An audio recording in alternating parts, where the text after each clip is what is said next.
Bem-vindos a mais uma edição do JR 15 Minutos, o podcast da Record TV que aprofunda as notícias que mais mexem com a nossa vida.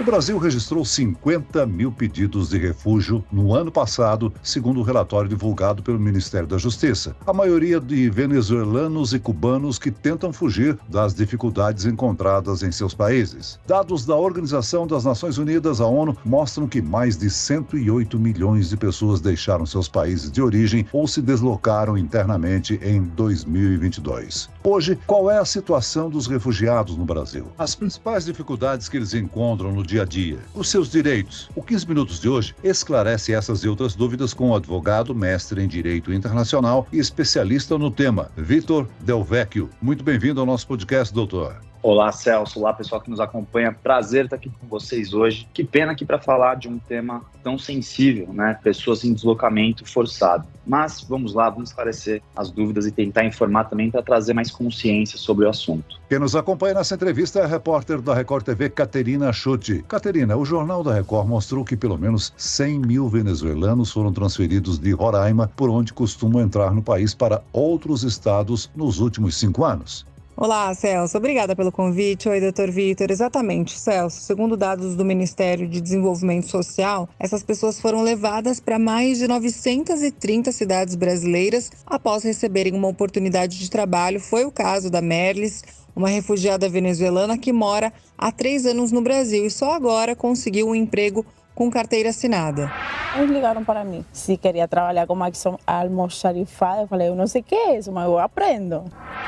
Doutor Vitor, gostaria que você explicasse quais são os principais motivos que levam uma pessoa a fugir de seu país. Eles buscam escapar de realidades difíceis? Pois é, Caterina. Os principais motivos que levam as pessoas a fugir de seu país são, segundo a Lei de Refúgio, o Estatuto do Refugiado, perseguições. Isso pode ser ela ocorrendo efetivamente ou haver apenas um fundado temor, ou seja, a pessoa ter medo de ser perseguida por motivos de raça, religião, nacionalidade, opiniões políticas ou pertencimento a grupo social. E aqui eu faço um destaque para essa última categoria de grupo social, que pode incluir, por exemplo, recortes de gênero, como, por exemplo, mulheres. Se a gente pegar o caso do Afeganistão, que tem diversas perseguições contra esse grupo social, o recorte da orientação sexual, que são criminalizadas em muitos países, e também pessoas que fogem da grave e generalizada violação de direitos humanos. Então, quando a gente traz aqui para o nosso caso mais próximo da fronteira com a Venezuela, existem pessoas que fogem de perseguições políticas, mas existem pessoas que fogem dessa grave e generalizada violação de direitos humanos, que é uma economia colapsada, falta de acesso a serviços básicos como educação, saúde, trabalho. Esses são os principais motivos que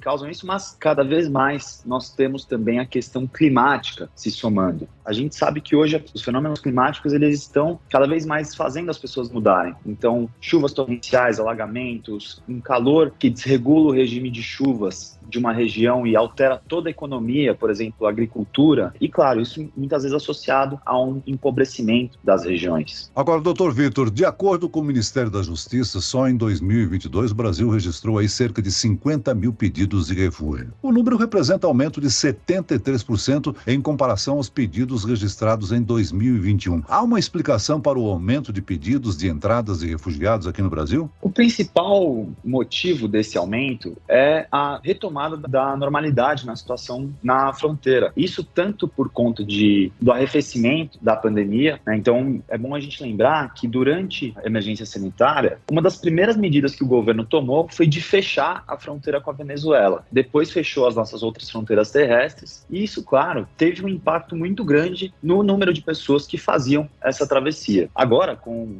a situação da pandemia se arrefecendo, né, a gente tem um aumento desse fluxo e, portanto, isso reflete agora nesses números que você trouxe, Celso. Doutor, as solicitações foram apresentadas por pessoas de 139 países, sendo a maioria venezuelanos e cubanos.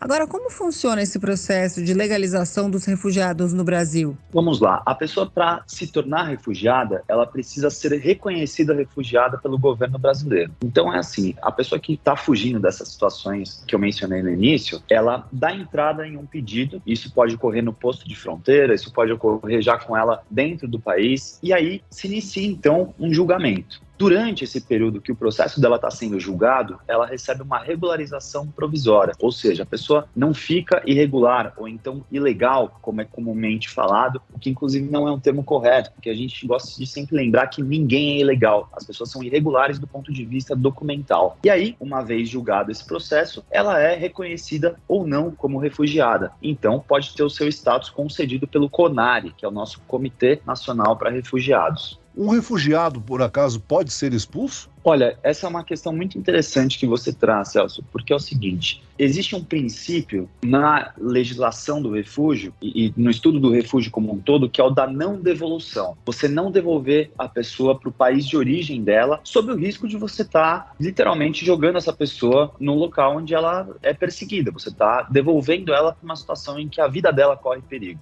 Então, o que pode ocorrer, por alguns motivos, como alguns crimes muito específicos, a pessoa ser expulsa para um país terceiro, que não seja aquele país de origem dela. Mas isso não ocorre em função das questões de regularidade migratória dela, porque o Brasil tem uma legislação muito avançada, inclusive, para proteção de pessoas em situação de refúgio, que garante que elas possam se firmar aqui e construírem suas vidas aqui no Brasil. Doutora, a decisão de deixar o país de origem não é fácil. Primeiro, essas pessoas se deslocam internamente dentro do seu próprio território em busca de proteção, mas quando a insegurança é generalizada, eles precisam cruzar as fronteiras. Correto. E é importante a gente entender que essa travessia que vai de um país para o outro, ela, em geral, é muito difícil, né? Então, ela envolve recursos de pessoas que muitas vezes já estão numa situação bastante frágil. Então, se a gente pegar dos nossos irmãos venezuelanos aqui, grande parte do fluxo, a gigantesca maior parte, é de pessoas que chegam caminhando. São pessoas que já andaram por muitos dias na Venezuela, então elas chegam nas nossas fronteiras num estágio muito debilitado. Isso não é só o fluxo venezuelano aqui, se a gente pega diversos outros fluxos no mundo, isso é muito comum. As pessoas já chegam numa situação muito vulnerável e depois de também investir grandes quantidades de dinheiro nesses processos migratórios. E isso muitas vezes até mesmo fortalecendo redes criminosas que promovem o contrabando de imigrantes. E muito interessante também observarmos que nem sempre o país de destino ele é fronteiriço com o país que a pessoa sai. Então muitas vezes as pessoas passam por diversos países até chegar ao destino final delas. E hoje o Brasil, inclusive, ele se coloca no cenário da migração também como um país de trânsito, não como país de destino final. Mas muitas pessoas vêm aqui para o Brasil, inclusive países africanos e asiáticos, para usar o Brasil como um lugar intermediário, subir através da América Central e então atingir a fronteira com os Estados Unidos. Agora, dos pedidos analisados, cerca de 5 mil pessoas tiveram a condição de refugiadas reconhecida no Brasil. Entretanto, aqui, pessoas refugiadas também encontram dificuldades para se integrar à sociedade, né? Com certeza. Existem muitas barreiras, passam pela cultura, pelo desafio linguístico, que é muito grande, e, claro, pela xenofobia. Para quem está nos ouvindo e não está familiarizado com essa palavra, xenofobia, o nome do preconceito que é dado contra migrantes. Às vezes de maneira mais expressa, como a gente já teve casos aqui em que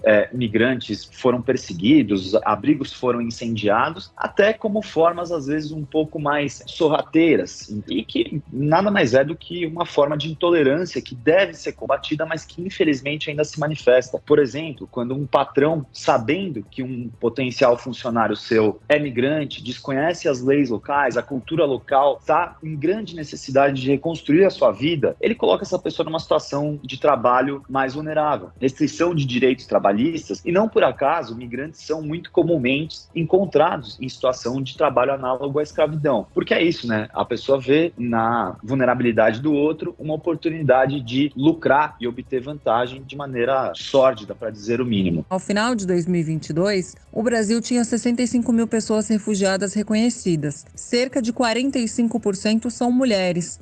Número bem diferente se comparado a 2011, de 15%. Doutor, o que explica esse aumento? Pois é, nós vemos um padrão de feminilização da migração no Brasil e também cada vez mais crianças vindo. Existem diversas teorias por trás disso, né? Mas um dos pontos que a gente costuma bater é que muitas vezes a pessoa que migrava, ela era um homem em idade adulta da família que ia para o país inicialmente para então estabelecer uma base, uma rede de contato e aí começar a trazer o resto da família. O Brasil, ele se reinseriu no cenário das migrações internacionais a partir desse ano de 2010, mais ou menos, que é também a partir de quando a gente tem esses dados. E desde então, esse perfil ele vem se modificando. De fato, a gente tem essas pessoas que então começam a vir já tendo uma rede aqui estabelecida e, claro, a gente tem também a migração venezuelana, que hoje é a mais expressiva aqui para o Brasil, que ela tem esse perfil bastante amplo, justamente porque são situações que acometem toda a sociedade. É diferente se a gente pega, por exemplo, um caso, a gente pegar o caso de lugares onde existem perseguições políticas. Em geral, cidadãos masculinos estão mais sujeitos a isso, porque são países em que existe uma cultura maior dos homens participarem dessa vida política e tal. Então, isso é uma das hipóteses para explicar esse perfil cada vez mais feminino e também de crianças aqui para o Brasil. Doutor, muitos refugiados têm a intenção de voltar aos seus locais de origem após uma mudança nos cenários econômico e político. Mas existe algum prazo para o refugiado ficar no Brasil? Não existe um prazo. A partir do momento que a pessoa tem reconhecido o seu status de refugiado, ela ganha uma residência por prazo indeterminado. Ela pode ficar no Brasil por quanto tempo ela quiser, inclusive, com o tempo, vir a se tornar cidadã brasileira. Justamente sobre essa lógica de que você não pode botar um prazo para uma situação que não depende daquela pessoa e que pode justamente colocá-la em risco. Agora, como é que são tratadas as pessoas resgatadas dessa situação? Existem programas de apoio para essas vítimas? Existem organizações que atuam em defesa dos direitos dos refugiados? Existem muitos programas, tanto por parte do governo quanto por parte da sociedade civil. O Brasil, é claro que a gente tem um desenho institucional, uma legislação muito avançados e grupos que estão muito empenhados nisso, mas também temos que reconhecer que a demanda é muito grande e longe de caber dentro das soluções que estão postas. Então, hoje as populações migrantes, de fato, estão enfrentando muita dificuldade em grande parte delas. Então, são populações que precisam de maiores programas de reinserção no mercado laboral, de centros de acolhida. Mas sim, nós temos hoje tanto programas do Ministério da Justiça, da Cidadania, quanto organizações não governamentais que atuam nessas diversas pontas para garantir as mais diversas formas de integração, seja via documentos, via acesso ao mercado de trabalho, questões culturais, né? E claro, uma coisa que é muito importante, cada vez mais organizações dos próprios migrantes, porque um ponto que é fundamental em entendermos nessa temática é que não dá para só os nacionais brasileiros fazerem programas para os migrantes, nós temos que fazer programas com os migrantes, eles precisam ser sujeitos ativos nessa transformação que a nossa sociedade precisa, inclusive porque são pessoas que podem contribuir com diversos pontos de vista, com outras práticas que nós não temos aqui no Brasil. Isso, claro, trazer um enriquecimento cultural e até econômico para a nossa sociedade, que é muito valioso. A gente discutiu aí a situação de refugiados no Brasil, o senhor citou o problema de imigrantes em direção aos Estados Unidos, aqui na América Latina, e a gente pode citar que o maior êxodo de imigrantes é o registrado em Mianmar, né? As pessoas que fogem em direção a Bangladesh. Pois é, existe um grande contingente de pessoas em Mianmar e até contrariando um pouco o senso comum, são, em geral, muçulmanos que fogem da perseguição por intolerância religiosa e étnica por parte de budistas, né? Então, hoje a gente costuma associar a intolerância religiosa a religiões islâmicas, mas a verdade é que nenhuma religião prega perseguição, extermínio, pelo contrário, né? Isso é o ser humano subvertendo a lógica religiosa para justificar fins políticos. Além desse fluxo que você pontuou, Celso, a gente tem também o fluxo ucraniano. Não dá para deixar de pensar nesse que foi o maior deslocamento humano que nós tivemos desde a Segunda Guerra Mundial, indo sobretudo para os países europeus. Felizmente, lá nós tivemos, diferente de muitos outros países e fluxos migratórios, tivemos um sistema de acolhida até que mais estruturado, se compararmos com outros. E claro que isso também traz a reflexão de que nós deveríamos olhar para países pobres do chamado sul global, que são os países da periferia do capitalismo,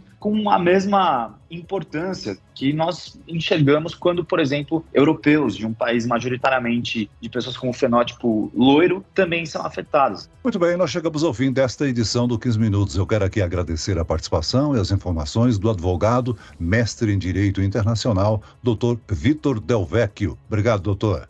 Muitíssimo obrigado, foi um prazer estar aqui com vocês hoje e vamos lembrar daquele slogan que ninguém é ilegal, migrar é direito. E agradeço a presença da repórter da Record TV, Caterina Schutti. Obrigado, Caterina. Muito obrigada, Celso. Muito obrigada, Dr. Vitor. É um prazer, uma honra participar desse podcast, especialmente para falar de um assunto tão delicado e tão importante nesse momento. Até a próxima.